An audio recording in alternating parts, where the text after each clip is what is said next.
नमस्कार दोस्तों, Indian national movement के इस PYQ की सीरीज में मैं प्रशांत आप सबका स्वागत करता हूं। इस लेक्चर में हम डिस्कस करेंगे रोलेट एक्ट और जलियांवाला बाग हत्याकांड से पिछले वर्षों में विभिन्न परीक्षाओं में पूछे गए कुल 25 प्रश्नों को। इससे पहले के लेक्चर में मैंने आपसे डिस्कस किया है गांधी जी के जीवन और उनके प्रारंभिक आंदोलनों से जुड़े हुए कुल 90 प्रश्नों को। तो अभी तक अगर आपने उस लेक्चर को नहीं देखा है या फिर इंडियन नेशनल मूवमेंट की PYQ की सीरीज के किसी भी लेक्चर को आपने नहीं देखा है तो आप इस चैनल पे चले जाइए, वहां पे एक प्लेलिस्ट मिलेगी इंडियन नेशनल मूवमेंट के नाम से। उस प्लेलिस्ट में अभी तक इस सीरीज के जितने लेक्चर्स अपलोड किए गए हैं वो आपको एक जगह मिल जाएंगे, तो वहां जाकर के आप उन्हें देख सकते हैं। उन्हें जरूर देखिएगा एक क्रम से, ताकि जो है रिवीजन आपका ठीक प्रकार से हो सके। तो चलिए इसी के साथ इस लेक्चर की शुरुआत करते हैं। और यहाँ पे जैसा कि आप देख रहे हैं आपको प्रश्न दिख रहा है। अगर बहुत बड़ा प्रश्न होगा तो मैं नहीं पढ़ूंगा, क्योंकि आप लोगों में से कई लोगों का ये कहना है कि उसमें समय ज्यादा लगता है। ठीक है, तो आपको भी प्रश्न दिख रहा है, आप भी मेरे साथ प्रश्नों को पढ़िए, उसका उत्तर कमेंट बॉक्स में दीजिए, तो साथ साथ हम लोग प्रश्नों को सॉल्व करते हुए आगे बढ़े। ठीक है, तो चलिए पहले प्रश्न से शुरू करते हैं। भारतीय स्वतंत्रता संग्राम के दौरान रोलेट एक्ट ने किस कारण से सार्वजनिक रोष उत्पन्न किया? किस कारण से भारतीयों के अंदर गुस्सा भर दिया रोलेट एक्ट ने? पहला, इसने धर्म की स्वतंत्रता को कम किया, इसने भारतीय परंपरागत शिक्षा को दबाया, इसने लोगों को बिना मुकदमा चलाए जेल भेजने के लिए अधिकृत किया, इसने श्रमिक संघ ट्रेड यूनियन की गतिविधियों को नियंत्रित किया। IAS प्री 2009 में पूछा गया प्रश्न है और इसका उत्तर है हमारा सी, इसने लोगों को बिना मुकदमा चलाए जेल भेजने के लिए अधिकृत किया। तो भारत में बढ़ रही क्रांतिकारी घटनाओं को दबाने के लिए और जो उग्र राष्ट्रवादी स्वर अब जो बहुत तेज हो गए थे उनको शांत कराने के लिए सिडनी रोलेट की अध्यक्षता में 1917 में एक कमेटी बनाई गई और उसी कमेटी की सिफारिश पर मार्च 1919 में केंद्रीय विधान परिषद से the anarchical and revolutionary crime act, जिसे हम रोलेट एक्ट के नाम से जानते हैं क्योंकि सिडनी रोलेट ने इसकी स्तुति की थी, तो ये the anarchical and revolutionary crime act March 1919 में केंद्रीय विधान परिषद से पारित हो गया। इस कानून के अनुसार प्रांतीय सरकारें जिसे चाहे जब तक चाहे बिना कारण बताए जेल में रख सकती थी। व्यक्तिगत स्वतंत्रता के इस अपहरण को जब भारतीयों ने देखा कि मतलब इस स्तर तक मनमानी करने पर ब्रिटिश राज उतर चुका है, तो इसका तीव्र विरोध किया और इसे काला कानून की संज्ञा दी और कहा कि ये जो कानून है ये बिना अपील, बिना वकील और बिना दलील वाला कानून है। यानी जिसको भी गिरफ्तार किया जाएगा इस कानून के तहत वो अपराध से पूर्व ही गिरफ्तार किया जा सकता है, संदेह के आधार पर गिरफ्तार किया जा सकता है, गिरफ्तारी का कारण उसे नहीं बताया जाएगा। ये आदि आदि प्रावधान था, इसीलिए इसे कहा गया बिना वकील, बिना अपील, बिना दलील वाला ये काला कानून। तो भारतीयों ने इसका विरोध किया। पहला प्रश्न। दूसरे पर आते हैं। रोलेट एक्ट लाने का क्या प्रयोजन था? भूमि सुधार, राष्ट्रीय एवं क्रांतिकारी गतिविधियों पर रोक लगाना, बैलेंस ऑफ ट्रेड को ठीक करना, द्वितीय विश्व युद्ध के बंदियों पर मुकदमा चलाना। झारखंड PCS प्री 2013 में पूछा गया। निश्चित रूप से राष्ट्रीय एवं क्रांतिकारी गतिविधियों पर रोक लगाना, जो राष्ट्रवादी स्वर अब बहुत तेज हो चुके थे उनको दबाने के लिए। अगला, रोलेट एक्ट भारत में लागू किया गया था 1909, 1919, 1930, 1942, तो निश्चित रूप से इसका उत्तर है सन 1919 में इसे लागू किया गया था। अगला, रोलेट एक्ट का लक्ष्य था, क्या लक्ष्य था? युद्ध प्रयासों को अनिवार्य आर्थिक समर्थन, बिना मुकदमा चलाए बंदी बनाना और मुकदमों की सुनवाई संक्षिप्त प्रक्रिया द्वारा, खिलाफत आंदोलन का दमन, प्रेस स्वतंत्रता पर प्रतिबंध लगाना। तो निश्चित रूप से 20 का उत्तर है बिना मुकदमा चलाए बंदी बनाना और मुकदमों की सुनवाई संक्षिप्त प्रक्रिया द्वारा। आगे बढ़ते हैं। रोलेट एक्ट सत्याग्रह के संदर्भ में निम्नलिखित में से कौन सा से कथन सही है? IAS प्री 2015 में पूछा गया है। अब देखिए एक एक करके कथन को हम पढ़ते हैं। पूछा क्या जा रहा है, कौन से कथन सही है या है। रोलेट अधिनियम सेडिशन कमेटी की सिफारिश पर आधारित था, तो निश्चित रूप से सेडिशन कमेटी की सिफारिश पर आधारित था। रोलेट सत्याग्रह में गांधी जी ने होम रूल लीग का उपयोग करने का प्रयास किया था, तो निश्चित रूप से रोलेट सत्याग्रह में गांधी जी ने होम रूल लीग का उपयोग करने का प्रयास किया था। बल्कि असहयोग आंदोलन भी जो इसके बाद चला उसमें होम रूल लीग के कार्यकर्ताओं ने बहुत बढ़ चढ़ करके भाग लिया, जो कि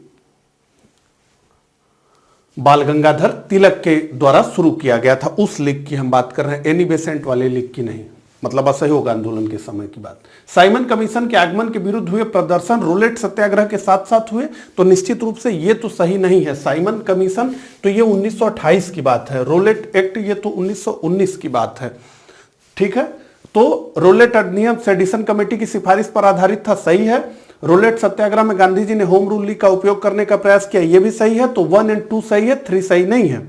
तो 3 जहां जहां है वो तो उत्तर नहीं होगा। तो बी में हमें केवल 1 और 2 दिख रहा है, तो 5 का जो हमारा उत्तर है केवल 1 और बी, सॉरी 1 और 2 यानी बी। अगला, जब रोलेट एक्ट पारित हुआ था उस समय भारत का वायसराय कौन था। तो एक लर्निंग यहां से ले लीजिए, जब भी कोई महत्वपूर्ण घटनाक्रम भारत में हुआ है उस समय भारत का वायसराय कौन था, और अब के लिहाज से जैसे प्रश्न पूछा जा रहा है भारत का राज्य सचिव कौन था और ब्रिटेन का प्रधानमंत्री कौन था। इन 3 चीजों पर आपको ध्यान देना चाहिए। तो पूछा जा रहा है जब लॉर्ड रोलेट एक्ट पारित हुआ था उस समय भारत का वायसराय कौन था, तो निश्चित रूप से इसका उत्तर है लॉर्ड चेम्सफोर्ड भारत का वायसराय था जब रोलेट एक्ट पारित हुआ था। और ये आईएएस 2008 में पूछा गया प्रश्न है। ये आप देखिए आईएएस के एग्जाम में जो है ये प्रश्न पूछा गया था, ठीक है। तो इसका उत्तर हमारा लॉर्ड चेम्सफोर्ड, सी। अगला, रोलेट एक्ट का भारतीय राष्ट्रीय कांग्रेस ने विरोध किया क्योंकि इसका लक्ष्य था। क्यों भारतीय राष्ट्रीय कांग्रेस ने रोलेट एक्ट का विरोध किया, प्रश्न ये है। व्यक्तिगत स्वतंत्रता को सीमित करना, भारतीय राष्ट्रीय कांग्रेस को प्रतिबंधित करना, सांप्रदायिक प्रतिनिधित्व को विस्तृत करना, देशद्रोह के आरोप में राष्ट्रीय नेताओं को बंदी बनाना। तो निश्चित रूप से रोलेट एक्ट का भारतीय राष्ट्रीय कांग्रेस ने विरोध किया क्योंकि इसका लक्ष्य था व्यक्तिगत स्वतंत्रता को सीमित करना। तो मतलब जो है व्यक्तियों को एकदम से गूंगा बना देने की स्थिति जो है इसकी थी। तो व्यक्तिगत स्वतंत्रता को सीमित करना इसका लक्ष्य था। अगला, अखिल भारतीय राजनीति में गांधी का पहला साहसिक कदम था। असहयोग आंदोलन, रोलेट सत्याग्रह, चंपारण आंदोलन, दांडी यात्रा। तो चंपारण तो पहला गांधी जी का आंदोलन था भारत में, लेकिन अखिल भारतीय स्तर पर गांधी की पहली छलांग मानी जाती है रोलेट सत्याग्रह में। तो बी हमारा इसका उत्तर है, रोलेट सत्याग्रह। उसके बाद तो आगे जाकर के असहयोग आंदोलन के दौरान गांधी जी बिल्कुल भारतीय राष्ट्रीय राजनीति के नक्षत्र पर एक सबसे बड़े चमकते हुए सितारे के रूप में उभरे। अगला, रोलेट एक्ट के विरोध में किसने लगान न देने का आंदोलन चलाने का सुझाव दिया था। अबुल कलाम आजाद, गांधी जी, रविंद्रनाथ टैगोर और स्वामी श्रद्धानंद, ABCD। तो स्वामी श्रद्धानंद इसका हमारा उत्तर है। रोलेट एक्ट के विरोध में स्वामी श्रद्धानंद ने लगान न देने का आंदोलन चलाए जाने की बात की थी। आगे बढ़ते हैं। The anarchical and revolutionary crime act 1919 को सामान्य बोलचाल में कहा जाता था। क्या कहा जाता था? Rowlatt Act, Pitt's India Act, Indian Arms Act, Albert Bill. तो निश्चित रूप से इसे रोलेट एक्ट कहा गया। और रोलेट एक्ट क्यों कहा गया? क्योंकि सिडनी रोलेट की अध्यक्षता में जो कमेटी बनी थी उसी ने इस एक्ट की सिफारिश की थी। हालांकि इसका नाम था anarchical and revolutionary crime act. अगला, कौन सी महत्वपूर्ण घटना जलियांवाला बाग नरसंहार के तुरंत पूर्व घटी थी? कौन सी महत्वपूर्ण घटना जलियांवाला बाग नरसंहार के तुरंत पूर्व घटी थी? असहयोग आंदोलन, रोलेट एक्ट का बनना, सांप्रदायिक अवार्ड और साइमन कमीशन का आना। तो जलियांवाला बाग नरसंहार से पूर्व रोलेट एक्ट का बनना, ठीक है, रोलेट एक्ट का बनना मार्च में ये हुआ।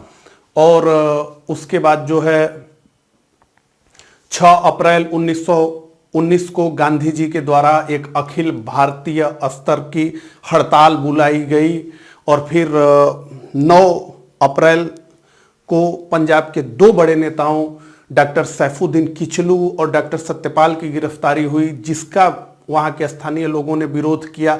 और फाइनली जो है 13 अप्रैल 1919 को जलियांवाला बाग में 10,000 के आसपास लोग जो है इकट्ठा हुए सभा के लिए, जिस पर कि बहसी जनरल डायर ने गोलियां चलवाई। ठीक है, तो रोलेट एक्ट का बनना बी हमारा उत्तर है। अगला, जलियांवाला बाग हत्याकांड हुआ 5 मई 1918, 1 अप्रैल 1919, 13 अप्रैल 1919। तो 13 अप्रैल 1919 को अमृतसर के जलियांवाला बाग में 10,000 के आसपास जो है लोग बैठे थे, शांतिपूर्ण वो सभा कर रहे थे। पहला तो रोलेट एक्ट मुद्दा था ही, उसके साथ साथ उनके 2 प्रिय नेताओं डॉक्टर सैफुद्दीन किचलू और डॉक्टर सत्यपाल को पुलिस ने गिरफ्तार कर लिया था।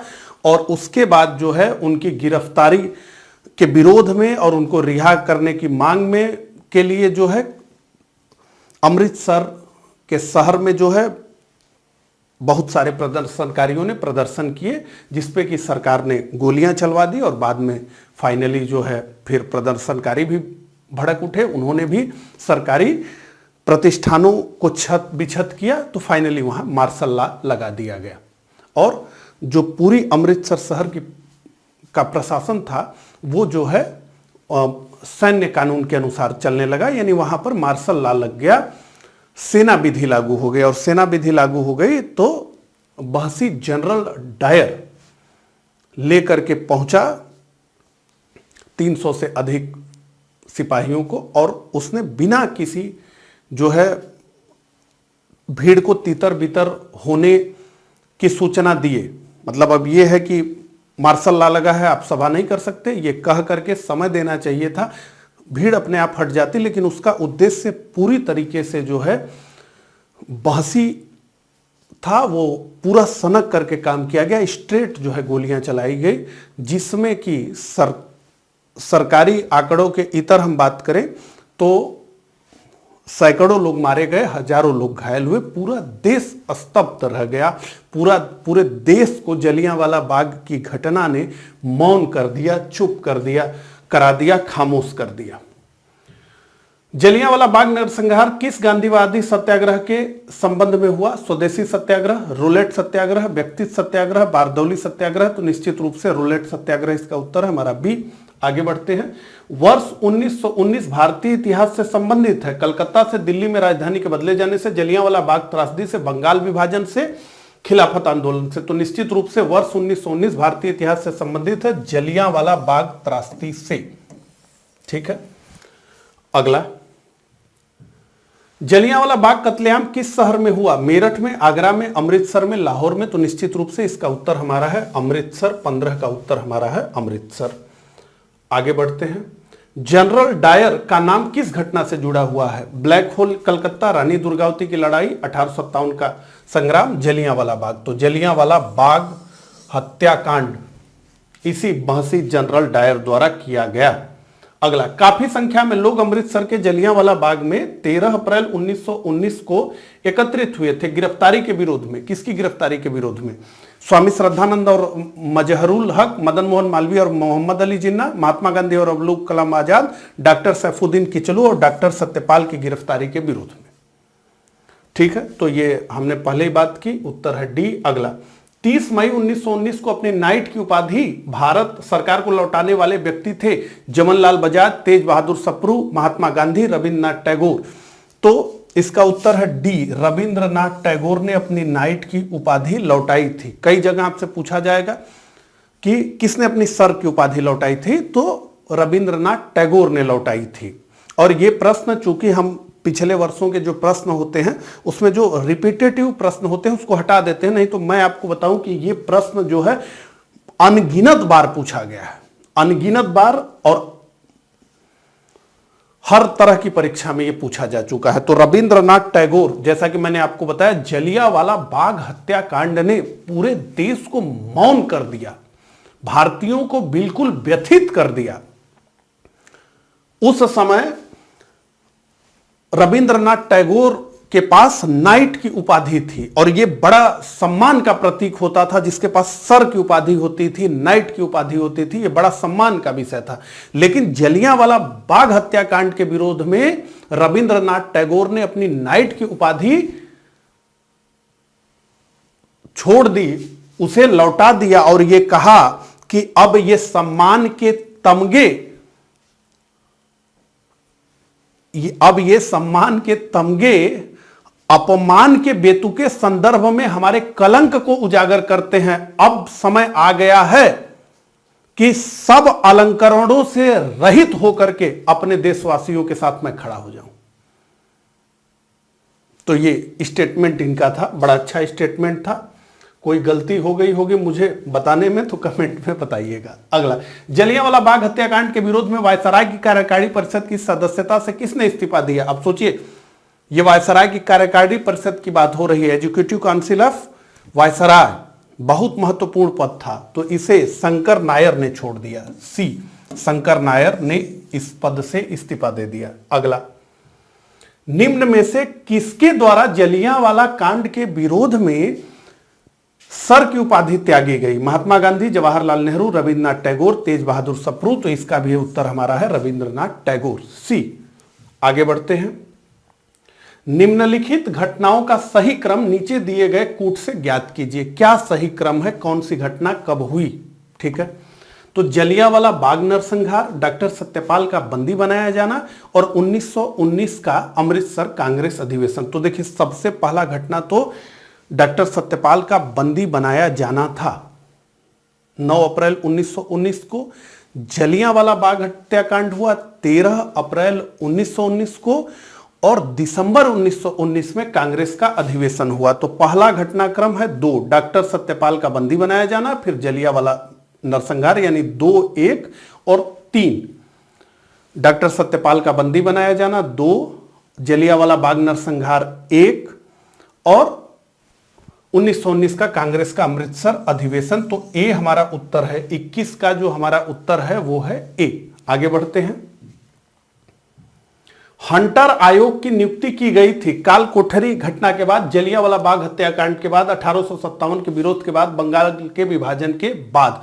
तो हंटर आयोग की नियुक्ति की गई थी जलियांवाला बाग हत्याकांड के बाद और इस हंटर कमीशन में कुल थे 8 सदस्य, जिसमें से 5 अंग्रेज थे और 3 भारतीय थे। और विलियम हंटर इस हंटर कमीशन का अध्यक्ष था। जलियांवाला बाग हत्याकांड की जांच के लिए इस हंटर कमीशन का गठन किया गया था। लेकिन हंटर कमीशन ने, जैसा कि गांधी जी ने कहा कि निर्लज्ज लीपापोती की है और पूरी तरीके से क्लीन चिट एक प्रकार से दे दिया गया जनरल डायर को। तो हंटर कमीशन के इस धोखे ने फिर से भारतीयों को जो है उग्र आवेशित कर दिया। हंटर कमीशन ने पूरी तरीके से भारतीयों को धोखा दिया और इस पूरी जांच को, जैसा कि गांधी जी ने कहा कि निर्लज्ज लीपापोती करके समाप्त कर दिया गया और जनरल डायर को ब्रिटेन में काफी पुरस्कृत किया गया और उसे एक नायक के रूप में प्रस्तुत किया गया ब्रिटेन में बाद में। ठीक है, हालांकि अभी उधम सिंह का कारनामा होने ही वाला है। जलियांवाला बाग हत्याकांड के लिए जिम्मेदार ओ डायर को निम्न में से किसने मारा? पृथ्वी सिंह आजाद, सरदार किशन सिंह, उधम सिंह, सोहन सिंह जोश। तो देखिए, इसका उत्तर है उधम सिंह। जलियांवाला बाग हत्याकांड जब हुआ तो जलियांवाला बाग हत्याकांड में गोली चलाने का जो आदेश देने वाला व्यक्ति था वो तो जनरल डायर था, वो एक सैन्य अधिकारी था। लेकिन पंजाब का जो उस समय लेफ्टिनेंट गवर्नर था उसका नाम था माइकल ओ डायर। ठीक है, तो ये ओ डायर था और वो जनरल डायर था, ये दोनों अलग अलग व्यक्ति थे। तो उधम सिंह उस समय एक बालक के रूप में थे और वो जलियांवाला बाग हत्याकांड में थे और उन्होंने देखा था कि कैसे जो है ब्रिटिश सरकार ने गोलियां चलाई। उसी के पास जलियांवाला बाग में कुआं था, कहते हैं लोग इसी तरह से कुएं में कूदने लगे तो लोगों की चीख पुकार, वो सारी चीज, वो पूरा घटनाक्रम उन्होंने देखा था और इन्होंने पूरे अपने जीवन का एक ही मकसद बना लिया कि मैं माइकल ओडायर को मारूंगा, क्योंकि अंततः जो है सबसे बड़ी अथॉरिटी पंजाब में यही था। और जनरल डायर ने जो किया वो तो किया ही, लेकिन उस परिणाम का दोषी माइकल ओडायर जनरल डायर से ज्यादा बड़ा है। इन्होंने अपने पूरे जीवन का यही ध्येय बना लिया और आप ये समझिए कि उसी दिशा में ये काम करने लगे और ये जलियांवाला बाग हत्याकांड 1919 में हुआ और इन्होंने मार्च 1940 में जाकर के एक लंदन में एक समारोह में माइकल ओडायर को गोली मारी। 21 साल बाद अपने प्रण को इन्होंने निभाया और निश्चित रूप से भारतीयों के एक बड़े वर्ग को इन्होंने फिर से गर्व करना सिखा दिया। यह बड़ा सम्मानजनक विषय था भारतीय राष्ट्रीय आंदोलन में। लंदन में जाकर के तो यह एक स्पष्ट मैसेज हो गया कि आप अगर भारत में कुछ भी करेंगे एक जो है ब्रिटिश अधिकारी के रूप में, तो यह ध्यान रखिए कि कितना भी वर्षों बाद आपको टारगेट किया जा सकता है और कहीं भी टारगेट किया जा सकता है, यहां तक कि ब्रिटिश राज के सीने पर भी आपको टारगेट किया जा सकता है। यानी लंदन जो ब्रिटिश राज की राजधानी है, वहां भी हम आपको मारने से चूकेंगे नहीं। यह बहुत बड़ा मैसेज था निश्चित रूप से ब्रिटिश राज के अत्याचारी अधिकारियों के लिए और स्वयं ब्रिटिश राज के लिए भी। तो यह बहुत बड़ा घटनाक्रम था। उधम सिंह जी का एक फिल्म भी आई है, अब वो कैसी बनी है, उसका प्रेजेंटेशन कैसा, वो तो एक अलग विषय है, लेकिन एक फिल्म आई है, आप चाहें तो देख सकते हैं। अगला, जलियांवाला बाग नरसंहार पर कांग्रेस जांच समिति की रिपोर्ट के प्रारूप लिखने का कार्य सौंपा गया था जवाहरलाल नेहरू को, महात्मा गांधी को, सीआर दास को, फजलुल हक को। तो इसका उत्तर है महात्मा गांधी। तो जलियांवाला बाग हत्याकांड पर एक सरकारी कमेटी बनी जिसका नाम था हंटर कमीशन और कांग्रेस ने अपना एक जो है कमेटी बनाई जिसका नाम था तहकीकात कमेटी और इस कमेटी के अध्यक्ष थे मदन मोहन मालवीय। तो इसी कमेटी की रिपोर्ट का प्रारूप लिखने का काम महात्मा गांधी ने किया था। अगला, 1919 में जघन्य जलियांवाला बाग कांड के समय भारत का वायसराय कौन था? Lord Chelmsford, Lord Minto, Lord Dalhousie, Lord Canning. तो देखिए वही प्रश्न है, फिर से जो है दोहरा करके आ गया है। तो इसका उत्तर है लॉर्ड चेम्सफोर्ड। 25 का जो हमारा उत्तर है वो है लॉर्ड चेम्सफोर्ड, यानी कि ए। आगे बढ़ते हैं। निम्नलिखित घटनाओं में से किस एक को मॉन्टेग्यू ने निवारक हत्या के नाम से विशेषकृत किया? Montagu, Chelmsford. आईएनए सक्रियतावादियों की हत्या, जलियांवाला बाग नरसंहार, महात्मा गांधी को गोली मारा जाना, कर्नल वाइथ को गोली मारा जाना। तो जलियांवाला बाग नरसंहार को मॉन्टेग्यू ने एक निवारक हत्या के रूप में जो है दर्ज किया। अगला, निम्नलिखित में से किसके कारण सार्वजनिक रोष की लहर उमड़ी जिसके फलस्वरूप जलियांवाला बाग में ब्रिटिशों द्वारा जनसंहार की घटना घटी? The Arms Act, the Public Safety Act, the Rowlatt Act, the Vernacular Press Act. तो निश्चित रूप से द रोलेट एक्ट। ठीक है, तो इस प्रकार से कुल 27 प्रश्नों को हमने देखा जो कि जुड़े हुए थे रोलेट एक्ट और जलियांवाला बाग हत्याकांड से। तो मुझे कमेंट करके जरूर बताइएगा कि मेरा ये प्रयास आपको कैसा लगा। मिलता हूं इसी तरह के अगले लेक्चर में, तब तक के लिए आप सभी को नमस्कार, धन्यवाद।